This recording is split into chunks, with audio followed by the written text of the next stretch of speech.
എല്ലാവർക്കും സ്വാഗതം. നമുക്ക് പെട്ടെന്ന് തന്നെ ക്ലാസ്സിലേക്ക് പോകാം. മലയാളത്തിലെ വളരെ പ്രധാനപ്പെട്ട ഒരു ഭാഗമായ സന്ധികളെ കുറിച്ച് പഠിക്കാം. എല്ലാവരും റെഡിയല്ലേ? പക്ഷെ അവിടെ നമ്മൾ അറിഞ്ഞിരിക്കേണ്ട ഒരു കാര്യമുണ്ട്. മലയാളത്തിൽ എത്ര അക്ഷരങ്ങളാണ് ആകെ ഉള്ളത് എന്നറിയണം. 49 അക്ഷരങ്ങളാണ് മലയാളത്തിൽ ഉള്ളത്. മലയാളം ഭാഷാ ഇൻസ്റ്റിറ്റ്യൂട്ട് ആരംഭിച്ച മലയാള തനിമയിൽ അക്ഷരസംഖ്യ എത്രയാണ് പറയുന്നത്? 49 അക്ഷരങ്ങളാണ് പറയുന്നത്.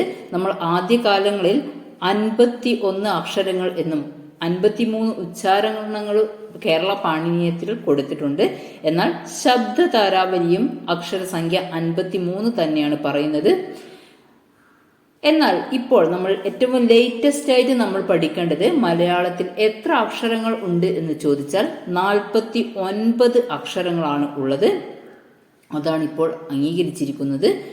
ഈ 49 അക്ഷരങ്ങൾ പ്രകാരം ഏതെല്ലാം രീതിയിലുള്ള അക്ഷരങ്ങളാണ് ഉള്ളത്? സ്വരാക്ഷരങ്ങൾ, യായിൽ തുടങ്ങുന്ന സ്വരാക്ഷരങ്ങൾ 13 എണ്ണമാണുള്ളത്. എത്ര സ്വരാക്ഷരങ്ങളാണുള്ളത്? 13 സ്വരാക്ഷരങ്ങളും 36 വ്യഞ്ജനാക്ഷരങ്ങളുമാണുള്ളത്. അവിടെ ഈ വ്യഞ്ജനാക്ഷരങ്ങളിൽ 25 എണ്ണം അറിയപ്പെടുന്നത് വർഗാക്ഷരങ്ങൾ എന്നാണ്. കായിൽ തുടങ്ങി മായിൽ അവസാനിക്കുന്ന 25 അക്ഷരങ്ങൾ വർഗാക്ഷരങ്ങൾ എന്ന് അറിയപ്പെടുന്നു. ഊഷ്മാക്കൾ എന്നറിയപ്പെടുന്ന 4 അക്ഷരങ്ങളെയാണ് ഊഷ്മാക്കൾ എന്ന് അറിയപ്പെടുന്നത്. ഷ, ഷ, സ, ഹ ഇവയെയാണ് ഊഷ്മാക്കൾ എന്ന് അറിയപ്പെടുന്നത്. പിന്നീട് അറിയപ്പെടുന്ന 7 അക്ഷരങ്ങൾ മധ്യമങ്ങൾ എന്ന് അറിയപ്പെടുന്ന 7 അക്ഷരങ്ങളുണ്ട്. അത് ഏതൊക്കെയാണ്? യ, ര, ല, വ, ള, ഴ, റ. ഈ 7 അക്ഷരങ്ങളെ അറിയപ്പെടുന്നത് മധ്യമങ്ങൾ എന്നാണ്. പിന്നെ അപ്പോൾ നമ്മൾ 49 അക്ഷരങ്ങൾ അത് ഏതൊക്കെയാണെന്ന് പഠിച്ചു. നിങ്ങൾ നോട്ട് എഴുതി വെച്ചേ മതിയാവൂ. കാരണം ഈ പറയുന്നത് ഓർമ്മയിൽ നിൽക്കില്ല. എഴുതിയെടുത്ത് തന്നെ പഠിക്കുക. ഓക്കെ അല്ലേ? വേറെ ഈ പറഞ്ഞ അക്ഷരങ്ങളിൽ തന്നെ ഉൾപ്പെട്ട ചില അക്ഷരങ്ങൾ പ്രത്യേക പേരിൽ അറിയപ്പെടുന്നു. ചുട്ടെഴുത്തുകൾ എന്നറിയപ്പെടുന്ന സ്വരാക്ഷരങ്ങൾ ഏതൊക്കെയാണ്? ആ, ഇ, എ. ആ, ഇ, എ എന്നിവയാണ് ചുട്ടെഴുത്തുകൾ എന്നറിയപ്പെടുന്ന സ്വരാക്ഷരങ്ങൾ. ഘോഷി എന്നറിയപ്പെടുന്ന അക്ഷരമാണ് ഹ. ഊഷ്മാക്കളിൽ, അതായത് ഊഷ്മാക്കൾ 4 അക്ഷരങ്ങളാണ്. ഏതൊക്കെയാണ്? ശ, ഷ, സ, ഹ. ഇതിൽ ഹ വേറൊരു പേരിൽ കൂടി അറിയപ്പെടുന്നുണ്ട്. ഘോഷി എന്ന പേരിൽ അറിയപ്പെടുന്ന അക്ഷരമാണ് ഹ. ഇനി നമുക്ക് നമ്മൾ ഇന്നത്തെ ടോപ്പിക്കായ സന്ധികളെ കുറിച്ച് പഠിക്കാം. ഓക്കെ അല്ലേ? അക്ഷരങ്ങളെ കുറിച്ച് പറഞ്ഞപ്പോൾ ഒരു കാര്യം പറയാൻ വിട്ടുപോയി. 5 അക്ഷരങ്ങൾ ചില്ലക്ഷരങ്ങൾ എന്നറിയപ്പെടുന്നു. എൻ, എർ, എൻ, എൽ, എൾ എന്നിവയാണ് ചില്ലക്ഷരങ്ങൾ എന്ന് അറിയപ്പെടുന്നത്. അക്ഷരങ്ങളെ കുറിച്ച് മാത്രം ഒത്തിരി പറയാനുണ്ട്. അത് നമുക്ക് പിന്നീട് നമ്മുടെ ഈ ക്ലാസ് കഴിഞ്ഞിട്ട് പിന്നീട് വ്യക്തമായിട്ട് ഞാനൊരു ക്ലാസ് നിങ്ങൾക്ക് നൽകാം. ഇന്ന് നമുക്ക് വേഗം സന്ധികളിലേക്ക് പോകാം. ഓക്കെ, ഏതൊക്കെയാണ് സന്ധികൾ? ദ്വിത്വസന്ധി, ആഗമസന്ധി, ആദേശസന്ധി, ലോപസന്ധി. സംസ്കൃത സന്ധികളെ കുറിച്ച് നമ്മളിപ്പോൾ പഠിക്കുന്നില്ല. മലയാളത്തിലെ വളരെ പ്രധാനപ്പെട്ട 4 സന്ധികളാണ് ദ്വിത്വസന്ധി, ആഗമസന്ധി, ആദേശസന്ധി, ലോപസന്ധി മുതലായവ. ഇനി നമുക്ക് ഓരോ സന്ധികളെ കുറിച്ചും വളരെ വ്യക്തമായിട്ട് പഠിച്ചെടുക്കാം. അതിൻ്റെ എക്സാമ്പിൾസ് ഗ്രൂപ്പിൽ അവൈലബിൾ ആണ്. താല്പര്യമുള്ളവർ മാത്രം ഗ്രൂപ്പിൽ ജോയിൻ ചെയ്യുക. ഓക്കെ, നമുക്ക് ദ്വിത്വസന്ധിയെ കുറിച്ച് പഠിക്കാം. പക്ഷെ സന്ധി എന്താണെന്ന് പറഞ്ഞിട്ടില്ല. സന്ധി എന്നാൽ ചേർച്ച എന്ന് അർത്ഥം വരുന്നു. വർണ്ണങ്ങൾ തമ്മിൽ ചേരുമ്പോൾ ഉണ്ടാകുന്ന മാറ്റമാണ് സന്ധിയുടെ അടിസ്ഥാനം. ഉച്ചാരണ സൗകര്യമാണ് പ്രധാനം. ഉദാഹരണം നമുക്ക് പറയുകയാണെങ്കിൽ വാഴ എല്ലാവരും പ്ലസ് എന്നാണോ അധികം എന്നാണോ വായിക്കുക എന്നറിയില്ല. ഒരു കൂട്ടണം എന്നുള്ള ചിഹ്നം ഇടല്ലേ നമ്മുടെ 2 വാക്കുകൾക്കിടയിൽ. ആദ്യത്തെ വാക്കിന് പറയുന്നത് പൂർവപദം എന്നാണ്, രണ്ടാമത്തെ വാക്കിന് പറയുന്നത് ഉത്തരപദം എന്നാണ്. അപ്പോൾ പൂർവപദത്തിനും ഉത്തരപദത്തിനും ഇടയിൽ നമ്മൾ എഴുതുന്ന ഒരു പ്ലസ് ചിഹ്നമുണ്ട്. അതിന് ശരിക്കും അധികം എന്നാണ് വായിക്കേണ്ടത്. പക്ഷെ എല്ലാവരും പ്ലസ് എന്നാണ് പറയാറുള്ളത്, അതുകൊണ്ട് ഞാൻ ആ പദം തന്നെ ഉപയോഗിക്കാം. വാഴ പ്ലസ് കുല, വാഴക്കുല. സന്ധികൾക്ക് ഉദാഹരണമാണ്, പൊതുവായിട്ടുള്ള ഉദാഹരണം മാത്രമാണ് ഞാൻ ഇപ്പോൾ പറയുന്നത്. ദ്വിത്വസന്ധിയിലേക്ക് കടന്നിട്ടില്ല. വാഴ പ്ലസ് ഇല, വാഴ ഇല. കാറ്റ് പ്ലസ് അടിച്ചു, കാറ്റടിച്ചു. നെൽ പ്ലസ് മണി, നെന്മണി.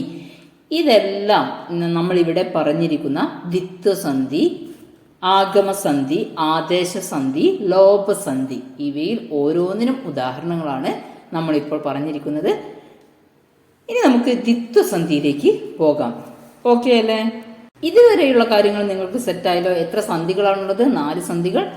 ഇനി ദ്വിത്വസന്ധി എന്താണെന്ന് നോക്കാം. 2 പദങ്ങൾ തമ്മിൽ ചേരുമ്പോൾ അതിൽ രണ്ടാമത്തെ പദത്തിൻ്റെ ആദ്യ അക്ഷരം ഇരട്ടിക്കുകയാണ് ദ്വിത്വസന്ധിയിൽ സംഭവിക്കുന്നത്. ഇവിടെ ഒരു എക്സാമ്പിൾ എടുക്കാം. വാഴ പ്ലസ് കുല, വാഴ പ്ലസ് കുല. ഉത്തരം വരുന്നത് വാഴക്കുലയാണ്. വാഴക്കുല എന്നുള്ളതിൽ രണ്ടാമത്തെ പദത്തിൻ്റെ ആദ്യാക്ഷരം ഇരട്ടിക്കുകയാണ്. കുല എന്നുള്ളത് വാഴക്കുല എന്നായി മാറി. അടുത്ത എക്സാമ്പിൾ നോക്കാം. പച്ച പ്ലസ് പുല്ല്. ഉത്തരം പച്ചപ്പുല്ല്. പകാരം ഇരട്ടിച്ചു. പച്ചപ്പുല്ല് എന്നതിൽ പകാരം ഇരട്ടിച്ചു. കൈ തൊഴിൽ, കൈ പ്ലസ് തൊഴിൽ, കൈ തൊഴിൽ എന്നായി. ത, അതായത് ത എന്ന അക്ഷരം ഇവിടെ ഇരട്ടിക്കുകയാണ് ചെയ്തത്. അടുത്ത ഉദാഹരണം നോക്കാം. മുല്ല പ്ലസ് പൂവ്, മുല്ലപ്പൂവ്. പകാരം ഇരട്ടിച്ചു, പ എന്ന അക്ഷരം ഇരട്ടിച്ചു. നിലക്കടല, അത് എങ്ങനെ നമ്മൾ പിരിച്ചെഴുതുമ്പോൾ നില പ്ലസ് കടല എന്നാണ് വരുന്നത്. നില പ്ലസ് കടല എന്നതിൽ ക എന്ന അക്ഷരം ഇരട്ടിച്ച് നിലക്കടലയായി മാറി. കവിൾ തടം, കവിൾ പ്ലസ് തടമാണ് കവിൾ തടമായി മാറുന്നത്. ഇവിടെ തക് എന്ന അക്ഷരം ഇരട്ടിക്കുകയാണ് ചെയ്തത്. ആനക്കൊമ്പ്, ആനക്കൊമ്പ് എന്നത് ആന പ്ലസ് കൊമ്പ് എന്നാണ് നമ്മൾ എഴുതുക. അതായത് പിരിച്ചെഴുതുമ്പോൾ ആന പ്ലസ് കൊമ്പാണ് ആനക്കൊമ്പ്. ഇവിടെയും ക എന്ന പദം ഇരട്ടിക്കുകയാണ്, പദമല്ല അക്ഷരം ഇരട്ടിക്കുകയാണ് ചെയ്തത്. ചക്ക പ്ലസ് കുരു, ചക്കക്കുരു. തീ പ്ലസ് കനൽ, തീക്കനൽ. ഓക്കെ, ഇത് സെറ്റായല്ലോ. ദ്വിത്വസന്ധി സെറ്റായ. ഇനി നമുക്ക് ആഗമസന്ധിയിലേക്ക് പോകാം. ആഗമസന്ധി എന്ന് പറയുമ്പോൾ 2 സ്വരങ്ങൾ അടുത്തടുത്ത് വരുമ്പോൾ ഉച്ചാരണ സൗകര്യത്തിനായി അവയ്ക്കിടയിൽ ഒരു വ്യഞ്ജനം കയറി വരുന്നു. ഇതാണ് ആഗമസന്ധി എന്ന് അറിയപ്പെടുന്നത്. അതായത് 2 പദങ്ങൾ തമ്മിൽ കൂട്ടി എഴുതുമ്പോൾ, ഉദാഹരണമായി തിരു പ്ലസ് ഓണം, തിരുവോണം. അവിടെ വരുന്നത് 2 സ്വരാക്ഷരങ്ങളാണ്. തിരു പ്ലസ് ഓണം എന്ന ഈ 2 വാക്കുകളിൽ വരുന്നത് അവസാനം വരുന്ന, അതായത് തിരുവിൻ്റെ അവസാന അക്ഷരം ഉ എന്ന സ്വരാക്ഷരവും ഓണത്തിൻ്റെ ആദ്യ അക്ഷരം ഓ എന്ന സ്വരാക്ഷരവുമാണ്. ഇവ രണ്ടും കൂടിച്ചേരുമ്പോൾ അവിടെ വ എന്ന അക്ഷരം വരികയാണ് ചെയ്തത്, അതായത് ആഗമിക്കുകയാണ് ചെയ്യുന്നത്. നമ്മൾ അങ്ങനെ മനസ്സിലാക്കിയാൽ മതി. 2 പദങ്ങൾ തമ്മിൽ കൂടിച്ചേരുമ്പോൾ അവിടെ പുതുതായിട്ട് ഒരു പദം വന്നു ചേരുകയാണെങ്കിൽ ആ അക്ഷരങ്ങൾ അത്തരം കൂട്ടിച്ചേരലിനെയാണ് ആഗമസന്ധി എന്ന് അറിയപ്പെടുന്നത്. അപ്പോൾ നിങ്ങൾക്കത് എക്സാമ്പിൾ പറയുമ്പോൾ കൃത്യമായിട്ട് മനസ്സിലാവും. നിങ്ങൾ ഈ പരീക്ഷയ്ക്ക് മാത്രം ഫോക്കസ് ചെയ്ത് പഠിക്കുന്ന സമയത്ത് ഞാൻ ഈ പറഞ്ഞ സ്വരാക്ഷരങ്ങൾ, 2 സ്വരാക്ഷരങ്ങൾ തമ്മിൽ അടുത്തടുത്ത് വരുമ്പോൾ ഉച്ചാരണ സൗകര്യത്തിനായി അവയ്ക്കിടയിൽ പുതിയ ഒരു വ്യഞ്ജനം കയറി വരുന്നു എന്നുള്ളത്. പക്ഷെ നമ്മൾ അത് പഠിക്കണം. പക്ഷെ പരീക്ഷയ്ക്ക് മാത്രം ഫോക്കസ് ചെയ്യുന്ന സമയത്ത് നമ്മൾ അവിടെ പുതിയൊരു അക്ഷരം വരുന്നുണ്ട് എന്ന് ശരിക്കും മനസ്സിലാക്കി വെച്ചാൽ മതി. നമുക്ക് ഉദാഹരണങ്ങൾ നോക്കിയാൽ അതൊക്കെ മനസ്സിലാവും. തിരു പ്ലസ് ഓണം തിരുവോണം. കരി പ്ലസ് ഇല കരിയില. അവിടെ യ എന്ന അക്ഷരമാണ് ആഗമിച്ചത്. ഇവിടെയും ആഗമസന്ധിയാണ്. ച പ്ലസ് ഉന്നു ചായുന്നു. അ പ്ലസ് അൻ അവൻ. അവൻ എന്ന് പിരിച്ചെഴുതാൻ നിങ്ങൾക്ക് ചോദ്യം വന്നിട്ടുണ്ടെങ്കിൽ ആ പ്ലസ് അൻ ആണ് അവൻ. തിരു പ്ലസ് ആതിര തിരുവാതിര. വകാര ആഗമം. തല പ്ലസ് ഓട് തലയോട്. അവിടെ യ എന്ന അക്ഷരമാണ് ആഗമിക്കുന്നത്. പോ പ്ലസ് ഒന്നു പോവുന്നു. പോവുന്നു എന്ന പദം പിരിച്ചെഴുതുക എങ്ങനെയാണ്? പോ പ്ലസ് ഒന്നു ആണ്. ഇവിടെ ഏത് സന്ധിയാണ്? ആഗമ സന്ധിയാണ്. വഴി പ്ലസ് ഇൽ വഴിയിൽ. ഇവിടെയും യകാരം ആഗമിക്കുകയാണ്. അവിടെ നമുക്ക് ആഗമസന്ധിയാണ് കാണാൻ കഴിയുന്നത്. കയ്യാമം പിരിച്ചെഴുതുക എങ്ങനെയാണ്? കൈ പ്ലസ് ആമം ആണ് കയ്യാമം. അപ്പോൾ നിങ്ങൾക്ക് ഈ ആഗമസന്ധി മനസ്സിലായല്ലോ. തിരു പ്ലസ് ഓണം തിരുവോണം. അവിടെ വകാര ആഗമമാണ് ചെയ്യുന്നത്. കരി പ്ലസ് ഇല കരിയില. അവിടെ യകാരം അതായത് യ എന്ന അക്ഷരമാണ് ആഗമിക്കുന്നത്. ഇങ്ങനെയാണ് ആഗമസന്ധി. അതായത് രണ്ട് വാക്കുകൾ തമ്മിൽ കൂടിച്ചേരുമ്പോൾ അതിൻ്റെ പൂർവപദത്തിൻ്റെ അവസാനവും ഉത്തരപദത്തിൻ്റെ ആദ്യവും സ്വരാക്ഷരങ്ങൾ ആണ് വരുന്നതെങ്കിൽ, അതായത് രണ്ട് സ്വരങ്ങൾ അടുത്തടുത്ത് വരുമ്പോൾ ഉച്ചാരണ സൗകര്യത്തിനായി അവയ്ക്കിടയിൽ ഒരു വ്യഞ്ജനം, അത് വ്യഞ്ജനാക്ഷരമാണ് ഈ യായും വായും ഒക്കെ. അധികവും നമ്മുടെ ആഗമസന്ധിയിൽ വരുന്ന രണ്ട് അക്ഷരങ്ങൾ യ വ മുതലായവയാണ്. അതുകൊണ്ട് നിങ്ങൾ യ എന്ന പുതിയ ഒരു അക്ഷരം നമ്മൾ കൂട്ടി എഴുതുമ്പോൾ വരുന്നുണ്ടോ എന്ന് നോക്കുക, അല്ലെങ്കിൽ വ വരുന്നുണ്ടോ എന്ന് നോക്കുക. എങ്കിൽ നിങ്ങൾക്ക് ഉറപ്പിക്കാം അത് ആഗമ സന്ധിയാണ്. അപ്പോൾ ഈ രണ്ട് സന്ധികളും സെറ്റായാലോ. ദ്വിത്വസന്ധി ആഗമസന്ധി. ദ്വിത്വസന്ധിയിൽ അക്ഷരം ഇരട്ടിക്കുകയാണ് ചെയ്യുന്നത്. ആഗമസന്ധിയിൽ പുതിയതായിട്ട് ഒരക്ഷരം കടന്നു വരികയാണ് ചെയ്യുന്നത്. അടുത്തതായി നമുക്ക് നോക്കാനുള്ളത് ആദേശസന്ധിയാണ്. ഒരു വർണ്ണം പോയി പകരം മറ്റൊരു വർണ്ണം വരുന്നതാണ് ആദേശസന്ധി. അതായത് ഒരക്ഷരം പോയി അതിന് പകരം വേറൊരു അക്ഷരം അവിടെ കൂടിച്ചേരുന്നതാണ് ആദേശസന്ധി.